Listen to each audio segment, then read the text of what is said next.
بسم اللہ الرحمن الرحیم ولا تقولوا لمن يقتل في سبيل الله اموات بل احياء ولكن لا تشعرون صدق اللہ العظیم۔ جن کے دشمن پر لعنت ہے اللہ کی، ان سب اہل محبت پہ لاکھ السلام، اہل بیت پاک سے گستاخیاں بے باقیاں، لعنت اللہ علیکم دشمنان اہل بیت۔ خاک و منہ میں تیرے کہتا ہے کسے خاک کا ڈھیر، مٹ گیا دین ملی خاک میں عزت تیری۔ مرزا جیلمی جس طرح بار بار کہہ چکے ہیں کہ انتہائی جھوٹا شخص، گستاخ شخص، جہل شخص ہے، صرف مکار اور لمبی زبان والا ہے مداریوں کی طرح، اور دوسرا یہ کہ یہ صرف رافضی نہیں ہے بلکہ یہ خارجی بھی ہے اور ناسبی بھی ہے۔ ساری جو خواصیں اس کے اندر موجود ہیں۔ اس نے جہاں انبیاء اولیاء کی توہین کی ہے اور اصحاب جمل و صفین کی توہین کی ہے، وہیں اس نے مولا علی شیر خدا اور مولا حسن مجتبی رضی اللہ تعالی عنہما کی بھی گستاخی توہین کی ہے۔ اس سے پہلے ہم وہ گستاخیاں پیش کر چکے ہیں، ان کا رد کر چکے ہیں۔ آج ہم اس کی وہ بکواس، وہ گستاخی بے ادبی مولا علی شیر خدا کی بارگاہ میں، جبکہ آپ شہید ہیں، شہیدوں کے سردار ہیں، ان کی بارگاہ میں وہ لمبی زبان، وہ گھٹیا زبان، وہ گستاخانہ زبان آپ کو سناتے ہیں۔ اس لیے ہم کہتے ہیں کہ حضرت امیر معاویہ رضی اللہ تعالیٰ عنہ یہ مقامات صحابہ کا پردہ ہیں، جو اس نے وہ پردہ پھاڑ دیا وہ اگلے صحابہ تک بھی جرأت کرے گا۔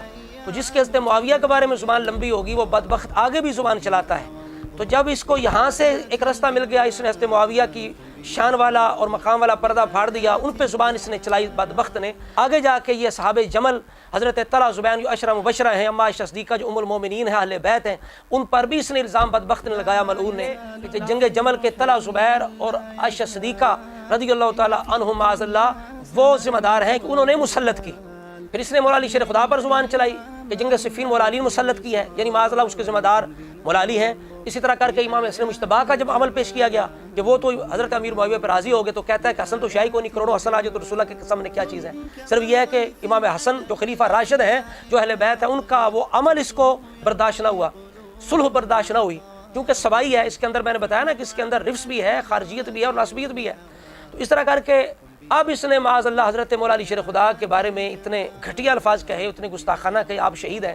کہتا ہے کہ نہج البلاغہ کے اندر ہے کہ مولا علی شیر خدا نے امام حسن کو کہا کہ حسن تو اس باپ کا بیٹا ہے جو ان قریب مر کر مٹی ہو جائے گا، معاذ اللہ، استغفر اللہ، نعوذ باللہ۔ نہج البلاغہ میں مولا علی علیہ السلام کا خطبہ، میں حیران ہوں کہ شیعہ نے اتنا بڑا خطبہ اوور لک کیا ہوا ہے، جس میں حضرت علی اپنے بیٹے کو کہتے ہیں کہ تم اس کی اولاد ہو جس نے ان قریب مر کے مٹی ہو جانا ہے، جس نے ان قریب مر کے مٹی ہو جانا ہے، دنیا سے چلے جانا ہے۔ خاک ہو منہ میں تیرے کہتا ہے کسے خاک کا ڈھیر، مٹ گیا دین تیرا ملی خاک میں عزت تیری۔ ہم چیلنج کرتے ہیں اس کو، اس کے چیلوں کو، کہ حضرت علی کے یہ الفاظ دکھاؤ کہ آپ نے فرمایا ہو کہ میں معاذ اللہ ان قریب مٹی ہو جاؤں گا۔ مولا علی شیر خدا تو شہید ہیں، اور قرآن تو کہتا ہے کہ شہید کو مردہ گمان بھی نہ کرو، مردہ نہ کہو۔ تو جو شہید کے بارے میں یہ الفاظ بولے کہ وہ مر کر مٹی ملنے والے ہیں، وہ مر کر مٹی ہو جائیں گے، اب بتاؤ اس نے شہید کو زندہ کم مانا ہے؟ جو زندہ ہوتا ہے وہ مٹی کیسے ہو سکتا ہے؟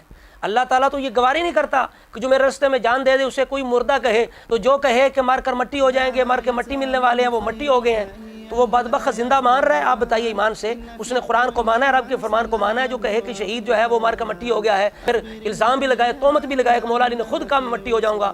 خاک و منہ میں تیرے کہتا ہے کسے خاک کا ڈھیر، مٹ گیا دین ملی خاک میں عزت تیری۔ تو مرزا جیلوی نے یہ بکواس کر کے مولا علی شیر خدا کے بارے میں اللہ تعالیٰ کا جو فرمان ہے قرآن کے اندر، شہید کو مردہ نہ کو، گمان بھی نہ کرو، وہ زندہ ہیں، وہ رزق دیے جاتے ہیں، تمہیں شعور نہیں ہے، یہ اس نے بالکل قطعا نہیں مانا۔ اگر اس نے زندہ مانا ہوتا تو کبھی بھی اس طرح کے بکواس اس کے منہ سے نہ نکلتے، اس لیے رب کہتا ہے کہ انہیں مردہ نہ کہو۔ اب ایسی کوئی بھی ہم شہید کے بارے میں بات کریں جو اس کو مردہ کہنے کے مترادف ہو، تو یہ بالکل اللہ تعالیٰ کے حکم کا انکار ہے۔ تو اللہ فرماتا مردہ نہ کو، یہ کہتا ہے کہ مٹی ملنے والے ہیں، تو گویا معاذ اللہ یہ دوسرے لفظوں میں گویا کہ کہہ رہا ہے کہ وہ زندہ نہیں ہے۔ بخاری شریف کے اندر حضرت عمر فاروق رضی اللہ تعالیٰ کے بارے میں ہے کہ جب روزہ اطہر کی دیوار گر گئی تو ایک پاؤں ننگا ہو گیا، تو لوگوں نے سمجھا رسول اللہ کا پاؤں ہے، یہ بخاری شریف کے اندر ہے۔ عروہ بن زبیر رضی اللہ تعالیٰ عنہما نے کہا نہیں، رسول اللہ کا پاؤں نہیں، یہ حضرت عمر فاروق کا پاؤں ہے۔ اب بتاؤ کتنے سالوں بعد، تقریباً 40-50 سالوں بعد جا کے جب روزہ انور کی دیوار گری تو حضرت عمر فاروق کا پاؤں مبارک سلامت ہے۔ اب بتاؤ شہید معاذ اللہ مٹی ملنے والا ہوتا ہے، اگر حضرت عمر فاروق رضی اللہ عنہ کا جسم سلامت ہے، تمام شہداء کا سلامت ہے، یہ ہستیاں تو شہداء کی سردار ہیں، تو مولا علی کا جسم معاذ اللہ کیسے مٹی ہو سکتا ہے؟ تو جو ایسے الفاظ کہے ہم یہی کہیں گے کہ خاک و منہ میں تیرے کہتا ہے کسے خاک کا ڈھیر، مٹ گیا دین ملی خاک میں عزت تیری۔ یہ جو ہستیاں ہیں اللہ فرماتا ہے انعم اللہ علیہم من النبیین والصدیقین والشہداء والصالحین، یہ چار جو گروہ آپس میں کیا وحسن اولئک رفیقا، یہ بڑے اچھے دوست ہیں۔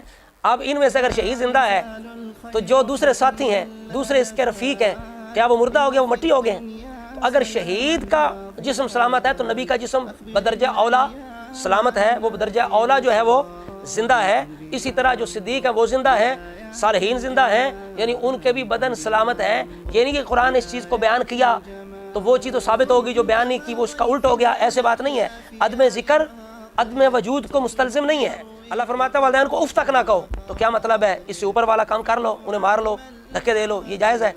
تو جب اف سے منع کیا گیا تو اوپر والے جو کام ہے وہ درجہ اولا منع ہے۔ تو جب شہید زندہ ہے، اوپر درجہ صدیقوں کا، پھر نبیوں کا ہے، تو وہ زندہ نہیں ہے، ان کے جسم معاذ اللہ قبروں میں سلامت نہیں ہے۔ پھر حدیث مبارکہ کے اندر ہے کہ اللہ کریم نے مٹی پر حرام کیا ہے نبیوں کے جسم کو کھائے، اللہ کے نبی زندہ ہوتے ہیں۔ تو اس وجہ سے کر کے یہ کتنا یہ خبیث الفطرت، خبیث الذہن، خبیث الفکر بندہ ہے، جو کچھ برتن کے اندر ہوتا ہے وہی باہر نکلتا ہے، وہی چھلکتا ہے، کتنا غلیظ اس کا ذہن ہے۔ حضرت امیر معاویہ کے بارے میں، مولا علی شیر خدا کے بارے میں، امام حسن مجتبیٰ کے بارے میں، رسول اللہ کے بارے میں، ان ہستیوں کے بارے میں کس طرح لمبی زبان ہے۔ تو اس لیے ہم بار بار یہ کہہ چکے ہیں کہ یہ انتہائی گستاخ بھی ہے، انتہائی جہل بھی ہے، اور بہت بڑا جھوٹا ہے۔ اب میں آخر میں یہ بتاتا ہوں کہ اس کا لنک کہاں سے ملتا ہے، یہ اس نے زبان کہاں سے سیکھی ہے۔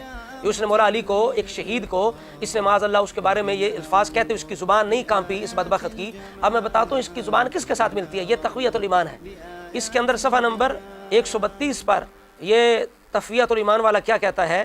یہ کہتا ہے معاذ اللہ رسول اللہ پر جھوٹ بولتا ہے۔ جس طرح اس نے حضرت علی کا فرمان بیان کرتے ہوئے اس نے اپنی طرف سے یہ پچھر لگا دیا، اپنی طرف سے بکواس کیا اور تشریح کرنے لگ گیا۔ اسماعیل دہلوی نے ایک حدیث کی شرح بیان کرتے ہوئے اپنی طرف سے اتنے گھٹیا گستاخانہ الفاظ کہے، یعنی معاذ اللہ رسول اللہ پر تہمت لگائی کہ آپ کہہ رہے ہیں یعنی میں بھی ایک دن مار کر مٹی میں ملنے والا ہوں، مٹی میں ملنے والا ہوں، نعوذ باللہ نعوذ باللہ، خاک کو منہ میں تیرے، کہتا ہے کسے خاک کا ڈھیر مٹ گیا، دین ملی خاک میں عزت تیری۔ اب آپ کو پتہ چل گیا ہے کہ اس کا لنک کہاں سے ملتا ہے، اس کی تاریں کہاں سے ملتی ہیں۔ اس لیے ہم کہتے ہیں یہ صرف رافضی نہیں ہے، یہ خارجی بھی ہے اور یہ ناسبی بھی ہے۔ اب میں آپ کو خارجیوں کی ایک علامت بتاتا ہوں جو بخاری شریف کے اندر عبداللہ بن عمر رضی اللہ تعالیٰ عنہما بیان کرتے ہیں کہ خارجیوں کا طریقہ یہ ہوتا ہے کہ وہ کافروں کی آیتیں مسلمانوں پہ لگاتے ہیں، اور آپ ادھر یہ بھی دیکھیں گے کہ مرزا کا لنک جو ہے وہ خارجیوں سے بھی ملتا ہے۔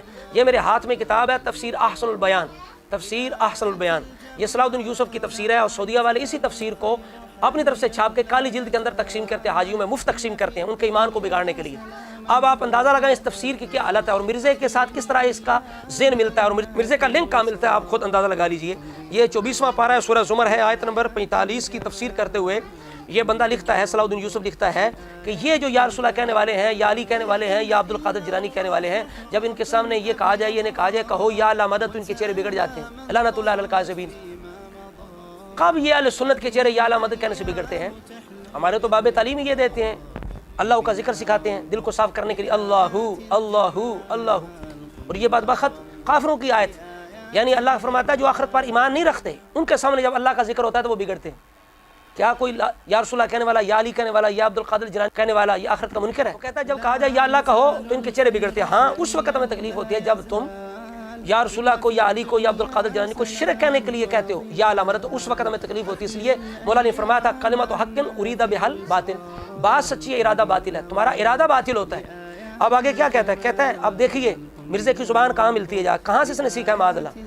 یعنی مرزے نے کہا کہ معاذ اللہ حضرت علی نے کہا تھا کہ میں ایک دن مار کے انقریب مٹی ہو جاؤں گا، اب یہ زبان کا استعمال کرتا ہے صلاح الدین، کہتا ہے لیکن جب یا علی مدد یا رسول اللہ مدد کہا جائے، اسی طرح دیگر مردوں سے استمداد استغاثہ کیا جائے، مثلا یا شیخ عبد القادر شیع اللہ وغیرہ، تو پھر ان کے دل کی کلیاں کھل اٹھتی ہیں، نعوذ باللہ معاذ اللہ، نقل کفر نباشد۔ اب یہ بھی کہتا ہے کہ حضرت علی بھی معاذ اللہ مردہ ہیں، رسول اللہ بھی مردہ ہیں، کیونکہ اس نے کہا جب یا علی مدد یا رسول اللہ مدد کہا جائے، اسی طرح دیگر مردوں سے، دیگر کا کیا معنی ہوتا ہے؟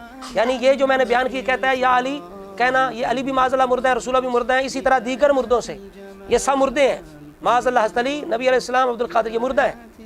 تو یہاں سے اس نے زبان لیا بدبخت نے، جبکہ قرآن کیا کہتا ہے شہید کو مردہ نہ کہو، تو اب یہ بندہ صاف صاف کیا کہہ رہا ہے، مردہ حضرت علی کو مردہ کہہ رہا ہے۔ اب یہ تفسیر پڑھنے والی ہے، یہ تفسیر ہے یا تحریف القرآن ہے، یہ تفسیر ہے یا تحریف القرآن، اس لیے منع کرتے ہیں کہ اس تفسیر کو نہ پڑھو۔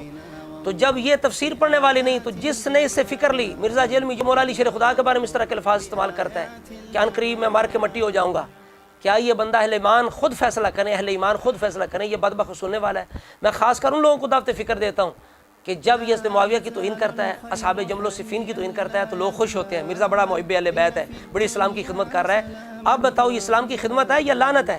یہ اسلام کی دشمنی ہے، یہ بے ایمانی ہے۔ اب بتاؤ یہ کیا ہے؟ اس لیے ہم بار بار کہتے ہیں کہ یہ بدبخت جہل اعظم، گستاخ اعظم، کذاب اعظم ہے، دجال ہے اس دور کا۔ اس وجہ سے اس سے اپنا اپنے نوجوانوں کا اولاد کا ایمان بچاؤ۔ یہ تو اس کی حیثیت علماء کے سامنے کیا، عام ایک سنی جو اس کے سامنے نہیں بیٹھ سکتا، صرف یہ ہے کہ یہ غلیظ اتنا ہے، اس کا نقصان اتنا ہے، جس طرح شیطان ہے، اگرچہ وہ لعین ہے، بدبخت ہے، کافر ہے، جہنمی ہے، لیکن اس کا نقصان اتنا ہے کہ اس کا تعارف سب کو کروانا پڑتا ہے کہ دشمن ہے۔ جس طرح ڈینگی مچھر ہے، بظاہر کچھ نہیں ہے لیکن جان کا خطرہ ہے، تو یہ ڈینگی وائرس ہے ایمان کا مرزا جلمی، اس سے ایمان کو خطرہ ہے، اس لیے ہم اس کی بات کرتے ہیں، ورنہ علماء کی شان بہت بلند ہے، سٹیٹس بہت بلند ہے، ایسے جہل اعظم جو ہے اس کا ذکر کرنے علماء کی شان کے خلاف ہے، لیکن چونکہ علماء کو اپنے مقام سے زیادہ آپ کے ایمان کی فکر ہے، اس لیے اس لعین کا رد کرتے ہیں بدبخت کا۔ اللہ تعالیٰ اس کے شر سے امت مسلمہ کو محفوظ فرمائے۔